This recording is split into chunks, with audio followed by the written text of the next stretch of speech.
Praise the Lord. அப்போஸ்தலனாகிய பவுல் ஒரு வசனத்தை சொல்லுகிறார். என்ன அப்படின்னா, கிறிஸ்துவுடனே கூட நானும் சிலுவையில் அறையப்பட்டேன் அப்படின்னு சொல்லி சொல்றாரு. அப்படின்னா அவரும் ஏசப்பா கூட சிலுவையில் அறையப்பட்டாரா, லிட்ரலா பிசிக்கலா அறையப்பட்டாரா அப்படின்னு கேட்டா இல்ல. அவர் அறையப்படல.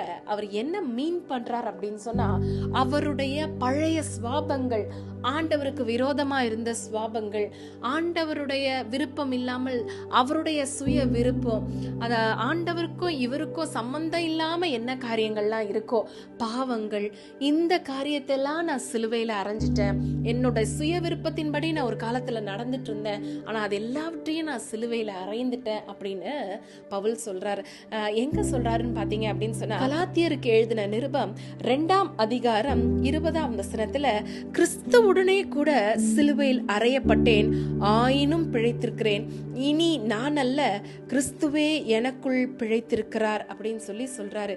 இனி நான் அல்ல, எப்போ நான் ஆண்டவரோடு கூட சிலுவையில் அறையப்பட்டனோ, அதாவது எப்போ என்னுடைய ஆசை, என்னுடைய விருப்பம், என்னுடைய பாவம் இதெல்லாம் சிலுவையில் அறையப்பட்டதோ, அப்பவே நான் இல்ல, இனிமேல் எனக்குள்ள ஆண்டவர் தான் வாழ்றார்.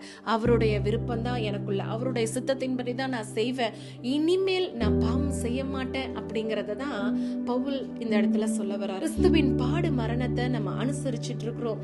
அந்த காலங்களில நம்ம அதிகமாய் ஆண்டவருக்கு முக்கியத்துவம் கொடுத்து ஆண்டவர் கூட இன்னும் நெருங்கி ஜீவிக்கிற நாம நம்மளுடைய சுய விருப்பங்கள், நம்மளுடைய பாவங்கள், நம்மளுடைய முந்தின கிரியைகள், ஆண்டவருக்கு விரோதமா, ஆண்டவருக்கும் நமக்கும் சம்பந்தம் இல்லாம எதெல்லாம் செஞ்சோமோ அதெல்லாவற்றையும் நாமும் கூட சிலுவையில் அறைவோம். இனிமேல் நம்ம இல்ல, ஆண்டவர் தான் நமக்குள்ள பிழைத்திருக்கிறார். God bless you all.